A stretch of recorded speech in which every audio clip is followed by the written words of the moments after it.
go, guys. Just listen to a few tracks here. So I'm going to start this recording of basically just going to redo a lot of the things I did in my last stream. I'm going to start with the same template and basically just work through a whole track again. And yeah, so let's get to it. All right. Yes, just was listening to a few tracks to get the ears warmed up, the vibes warmed up. And yeah, okay, let's start with this guy again. So starting with the same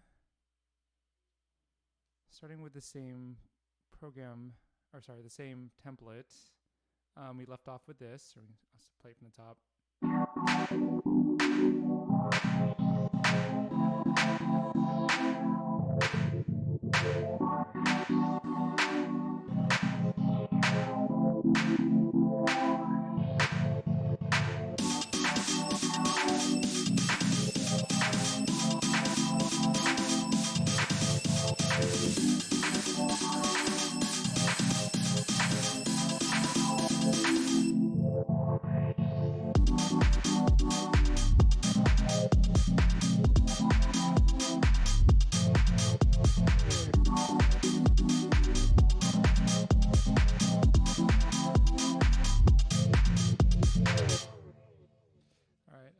Yeah, that was chill. But re-listening to this again, I'd like to redo the lead. I think you do a little bit more.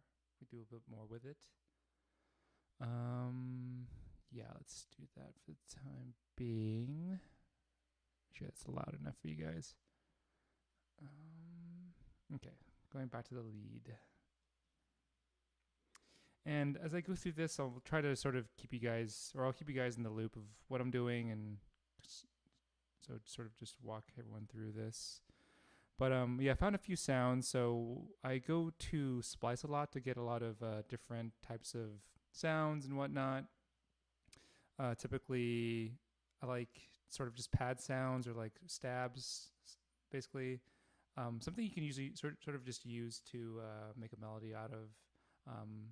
I'm sort of lazy in the sense that I don't really like to sit there and actually make chords sometimes. I just feel like just making sounds. So I'll usually just find like a pad and just make a whole chord progression from that pad sound. So let me just find where I left it, or I dropped to. I think it's called retro something. Retro stabs. There it is.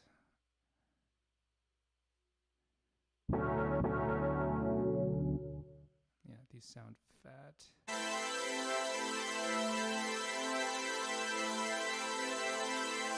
Yeah, that's pretty dope. Let's see what this will turn into.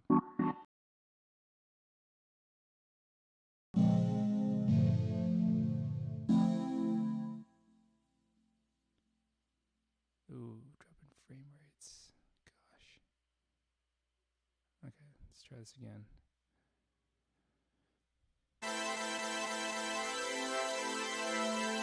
Okay, so just dropped this chord sounding thing in A, the key of A. Let's see what this sounds like.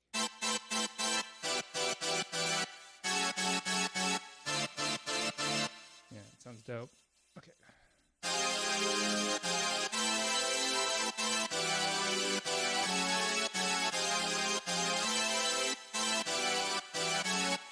Okay. And that's usually what I sort of just mess around until I find a pattern that sounds dope. And there's like way too much delay on this guy. That sounds kind of eerie, but interesting, I think.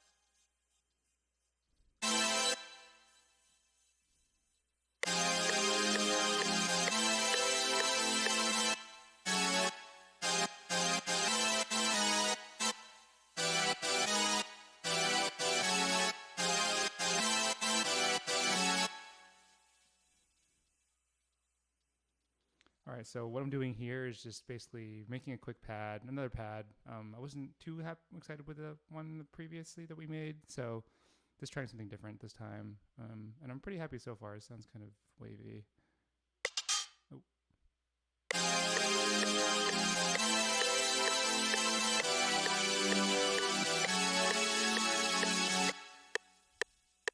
Oh.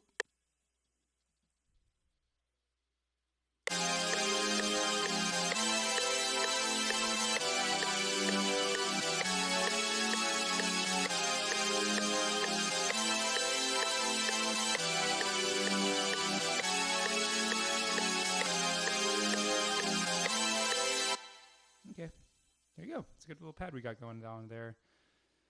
So, I think right now the rack I have going on for this pad specifically is there's a lot going on here, so I'll break it down for you guys. So, the theme of this obviously is distort and compress.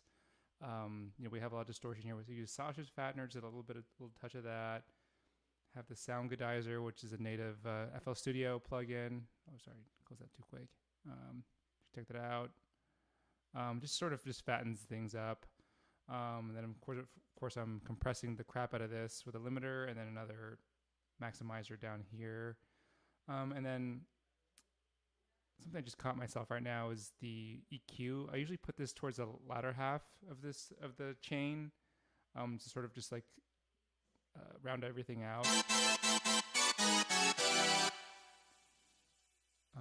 And sort of just walk you through the equalizing process here. So I should just have it playing.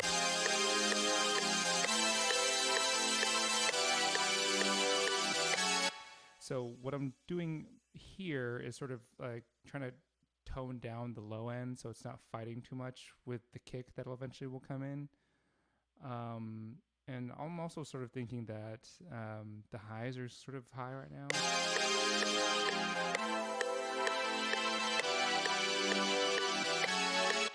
It's kind of screechy, so I'm going to cut some of the highs out.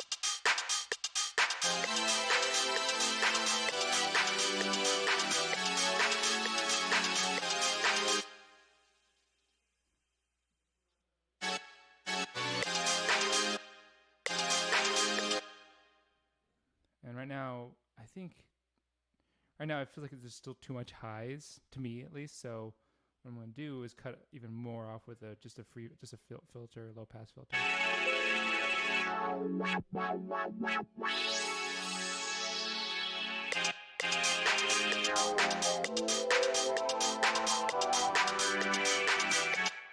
Now, what I'm doing is trying to find a sweet spot between not fighting with the percussion and, of course, just everything else, and just sort of finding a nice little pocket for it to rest in.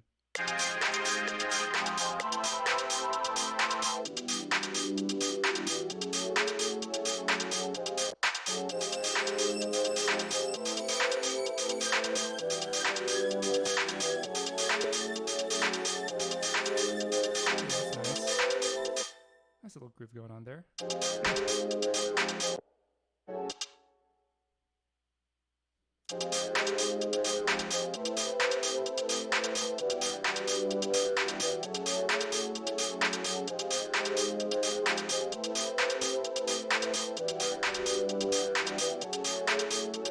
Ooh, I just thought of a good bass line.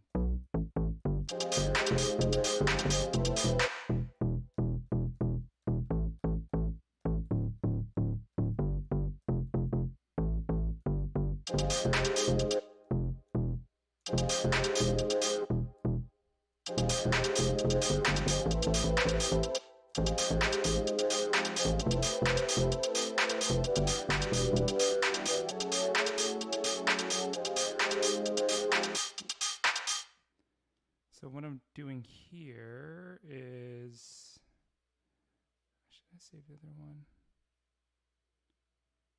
Yeah, I did. Okay. Let's get rid of some other stuff here, excess stuff.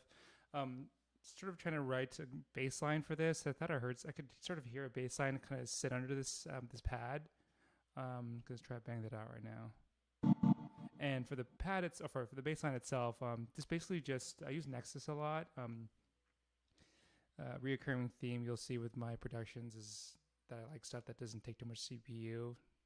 Just keep it clean, and I mean, for FL Studio, at least, just for as long as I've used it, it sort of gets kind of temperamental once you start using, different, like, kind of bigger VSTs like Contact. Omnisphere is okay, but Contact and Serum's okay too. It's mostly just like Contact, those bigger VSTs that sort of take a lot of CPU. I mean, you can stamp things down or freeze them, but I actually don't think you can do that in this older version of FL Studio. But anyway, so I use Nexus. There's a lot of great sounds from it.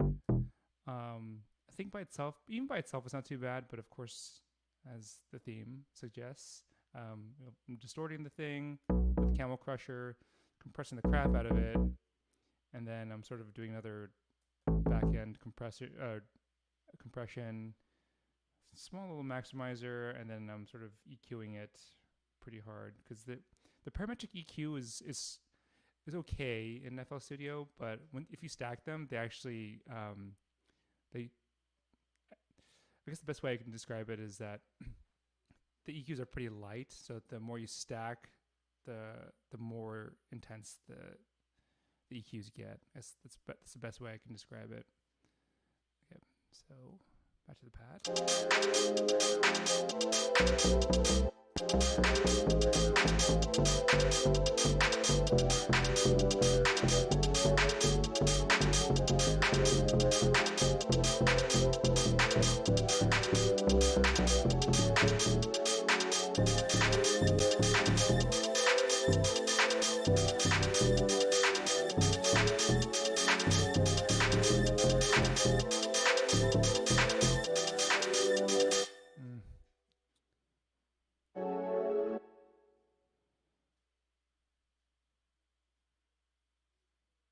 see what this sounds like with a kick over it. You did the kicks. Oops.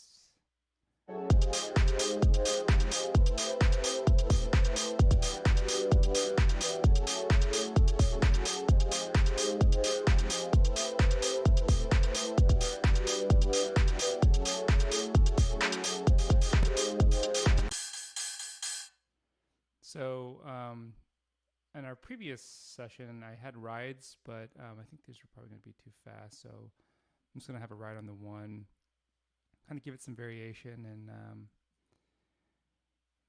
it's one of those really subtle ways of having progression in a track without, doing too much, not like changing the whole track up. Just need to add little accents here and there. And that's sort of the way I approach it. So take a listen to this.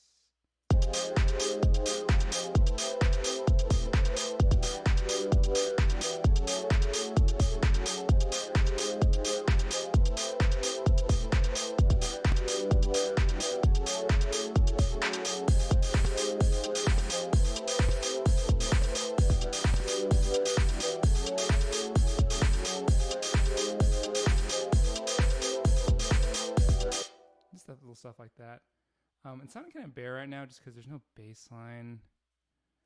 I feel like we can kind of spice things up. So I guess where we stand now is we have a really solid foundation for a track. There's so many routes we can take with this.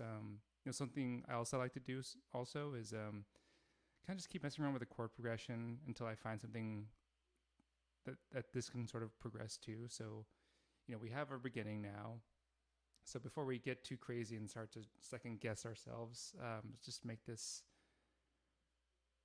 So that's now the opening, this pad thing we have going on here, and then this will be the second part. And I usually sort of get like a 33 or 16 bar loop going, but the way I think of it is, you have a little intro for 16 bars, like a sort of an extended intro for the next 33 or next 16 bars up to the 33 bar mark. And it sort of makes it so it's DJ friendly. But, it sort of just depends on how you feel for the song. I mean, I think in this case, we're sort of just going to have the build up into 16 bars, nothing too crazy. All right, so let's get more dancey with this.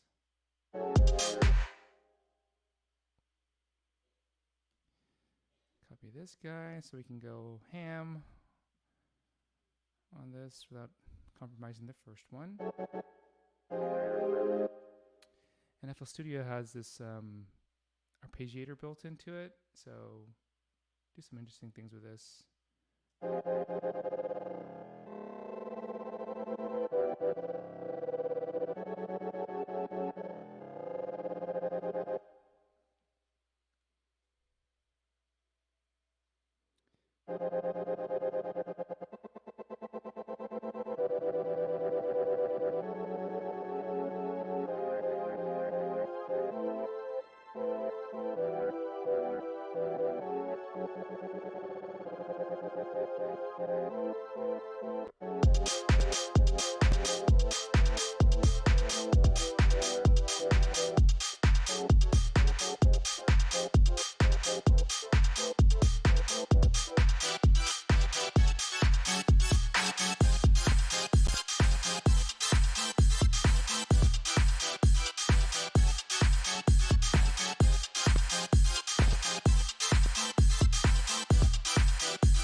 So that was kind of loud, just trying to tone that down for a split second, but just reminding myself that I obviously need to walk you guys through what I'm doing.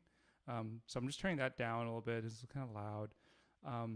But also something else I do, because I was just routing something to the kick, is I don't really sidechain, actually. I route everything to the kick. So you can still sort of get the that pumping feeling or the pumping sound, without having to use like compression and all that stuff. Like, it to me doesn't feel as natural. And this is something else that was brought up during the live stream.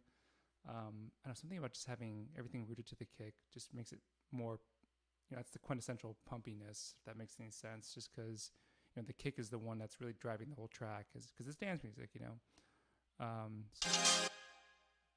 I'll show it here.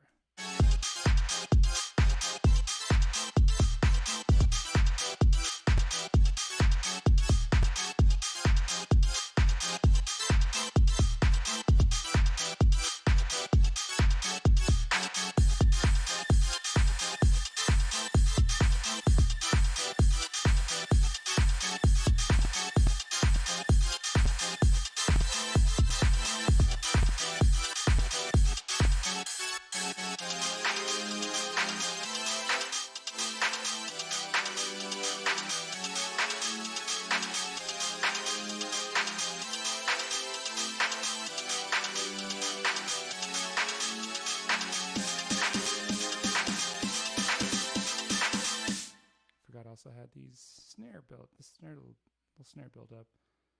Sounding kind of low right now, so I'm going to tune it up a little bit. Also very important to tune your percussion and all that stuff. You sort of take the time to make sure that your synths and your bass lines sound all tuned up. I think for me it makes sense, at least with my music, to sort of also make sure that the percussion is also in tune too. Here, I'll just walk you through it. So that sounds kind of too low.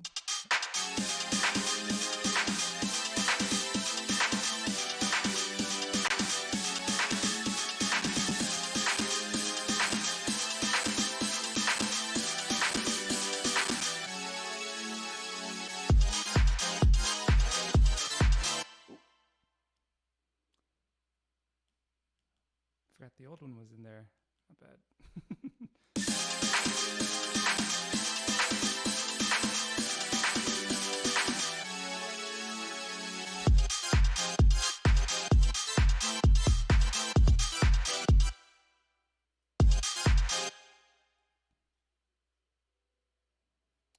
just thought of something.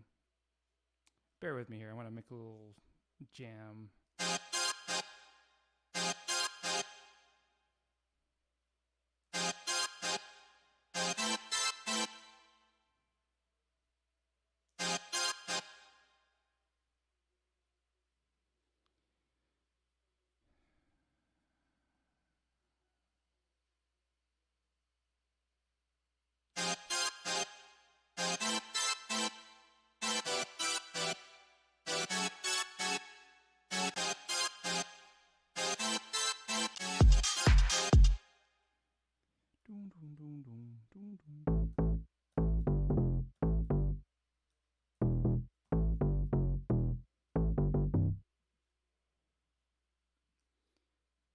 See if we can jam this out. Just single out an area and come up with some little groove.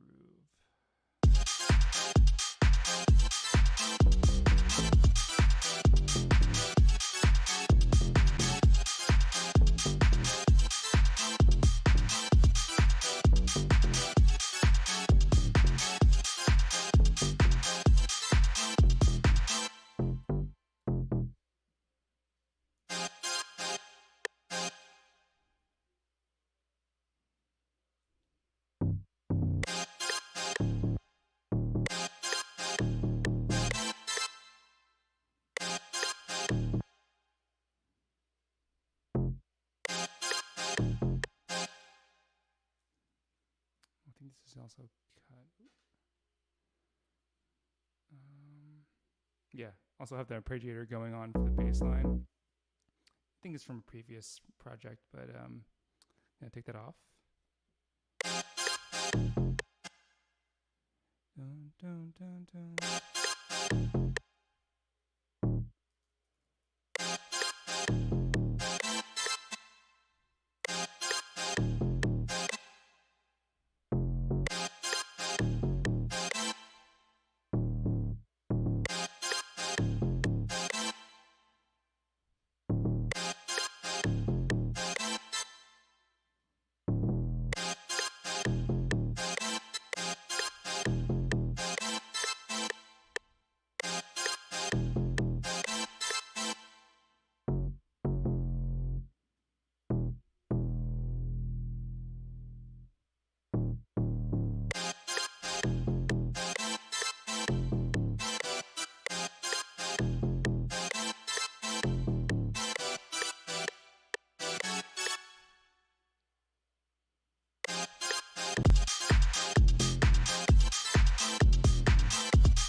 All right.